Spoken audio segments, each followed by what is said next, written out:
कृषि के नजरिए से देखें तो मधुमक्खियां खास भूमिका निभाती हैं। जो मधुपालक हैं वो डब्बे रखते हैं, लेकिन कई किसान भाइयों की ये भ्रांति होती है कि भाई मधुमक्खी के डब्बे रखने से उनकी पैदावार में कमी आएगी, लेकिन ये परागण बढ़ाते हैं। इससे इसका फर्टिलाइजेशन बढ़ेगा और उसमें जो फलियां हैं वो बढ़ेंगी, कम नहीं होंगी। फर्टिलाइजेशन बढ़ाती है, पोलिनेशन बढ़ाती है, एक प्रकार से पोलिनेटर का काम करती हैं। तो इसमें ये फायदा करती हैं, ना कि नुकसान करती हैं। आधुनिक दौर में रोजगार के नजरिए से मधुमक्खी पालन बेहतर विकल्प साबित हो रहा है। मधुमक्खी पालन एक ही बहुत ही अच्छा और लाभदायक व्यवसाय है। इसको किसान भाई अगर करेंगे तो वो खेती के साथ अपनी आमदनी बढ़ा सकते हैं, क्योंकि इसमें जो ज़्यादा काम करती है 80% काम है वो मधुमक्खी करती हैं, 20% काम मधुमक्खी पालक को करना होता है। और वो जो कि मोदी जी का प्रोग्राम है या हमारा सभी का प्रोग्राम है कि 2022 तक हमने किसान की आमदनी दोगुनी करनी है, तो अगर हम साइड बिजनेस के रूप में मधुमक्खी पालन शुरू करते हैं तो हम अपनी आमदनी को 2 गुना आराम से कर सकते हैं। मधुमक्खी पालन से जुड़े किसानों को वैज्ञानिक सलाह का भी ध्यान रखना चाहिए।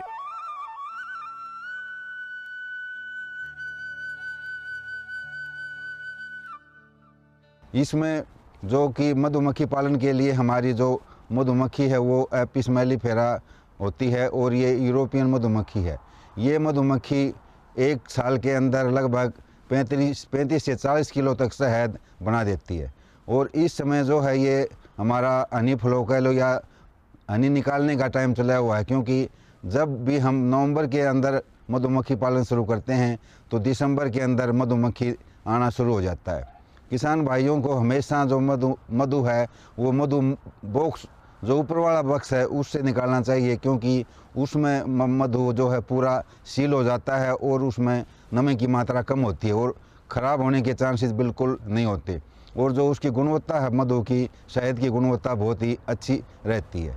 किसान भाइयों को सलाह है कि वो हमेशा मधु कक्ष से शहद निकालें और जो मधुमक्खी पालन जो हमारे बॉक्स के अंदर फ्रेम है वो हमेशा डालते रहें। जब भी मधुमक्खी पालक को ये लगे कि भाई हम मधुमक्खी ज़्यादा होगी तो वो अलग से अगला फ्रेम उसमें डाल दें और फिर जैसे ही उसमें ज़रूरत पड़े मधुमक्खी के हिसाब से अगला फ्रेम डालते रहें।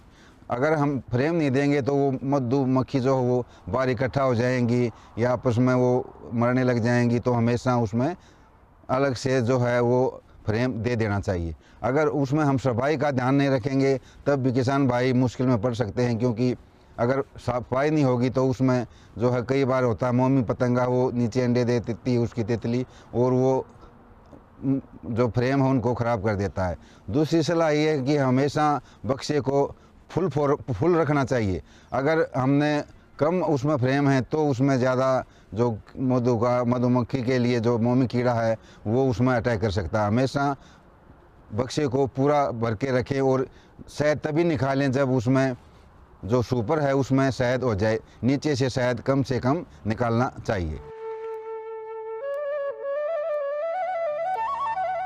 ये मौसम मधुमक्खियों के लिए बेहद अनुकूल है। सरसों के फूल पूरी तरह खिले हुए हैं जो मधुमक्खियों को बहुत रास आते हैं। इस समय जो झज्जर में जो फूल हैं वो पूरे के पूरे भरा हुआ है और जो मधुमक्खी हैं वो पूरे जितना उसके पास में ये फूल होंगे वो शहद बटोर कर इकट्ठा करके वो डब्बे के अंदर लेकर आएंगी। और जब डब्बे के अंदर लेकर आएंगी तो हमने अगला फ्रेम जो हम दूसरा उसमें और डालते हैं वो अगला फ्रेम दोबारा डाल लेंगे तो उसको भी जल्दी से जल्दी वो भर देगी। जितनी जल्दी वो फ्रेमों को भरेगी किसान भाई उसमें मधुमक्खी पालक जो है उसमें ज़्यादा अपना शहद इकट्ठा करेंगे। और जो जिस खेत में ये मधुमक्खी के बक्से रखे हुए हैं उस किसान को भी बहुत फ़ायदा है, क्योंकि वो एक फूल से जब दूसरे फूल पर जाएगी तो पराग को लेकर दूसरे फूल जाएगी तो परागण हो जाएगा। और परागण होने के बाद जो हमारी जो फसल है उसकी गुणवत्ता तो बढ़ेगी, उसकी उत्पादकता भी बढ़ेगी।